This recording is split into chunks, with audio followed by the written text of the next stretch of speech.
So the food bank in the West End was originally started by one of our churches, and it's gone on to become its own organisation that works with many other organisations and faiths and so on. But it came out of one of our churches and now has grown into this amazing thing where people can come and have their needs met through getting food, but also they can be treated as a human being and be plugged into other services. So one of the beautiful things that has happened is a welfare support session happening once a week, along with lunch clubs, art clubs, refugee and asylum seeker support, and the usual kind of church stuff of Bible study and worship and so on. And so all these things are happening in the building, but there's lots of other organisations there. And so I think we want to create a place that isn't just about meeting need, but helps people to flourish as human beings.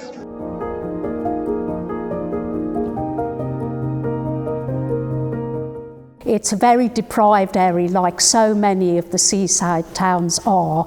Housing benefit for this kind of area is not sufficient.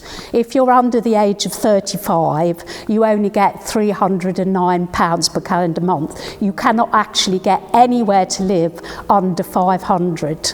And many of our folk only have £10 or £20 a week to spend on food.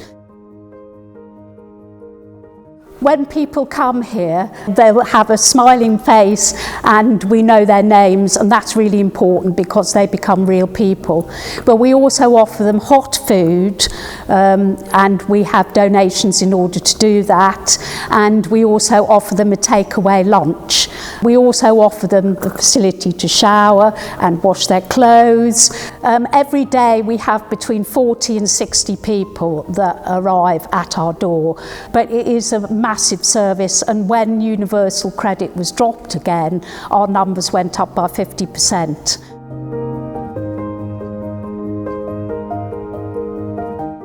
The North West has probably the highest density of asylum seekers in this country.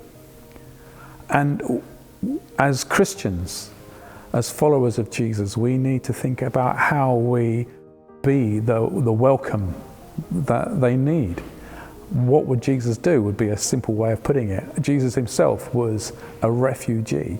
And so in a sense, as we greet them, as we welcome them, as we serve them, it's as though we are serving Christ.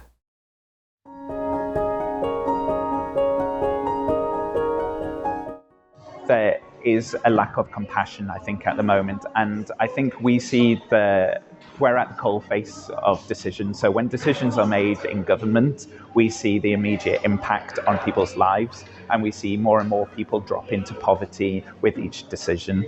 So I really think there needs to be some compassion for asylum seekers in particular, a recognition of how much pain they're going through and how broken the system is. So for example, I've seen many asylum seekers who they're meant to wait 6 months for an interview, and they're waiting many, many years.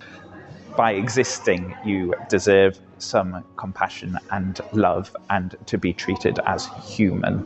And I think it's the job of institutions and governments to make an effort to understand that and to enact that.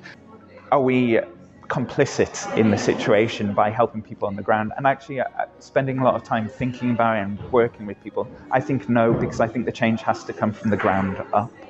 And I think genuinely that's what the church should be doing. It's, we are in communities all over the country, all over the world. We are truly embedded in communities. And so we can strengthen those communities. We can show love to those communities in the way that Jesus Christ did, which isn't an abstract endeavor. It's not just something that's internal. It's not just spiritual.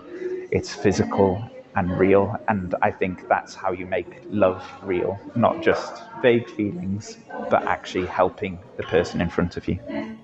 I think it's really important that the church is involved in this kind of work in areas of great deprivation.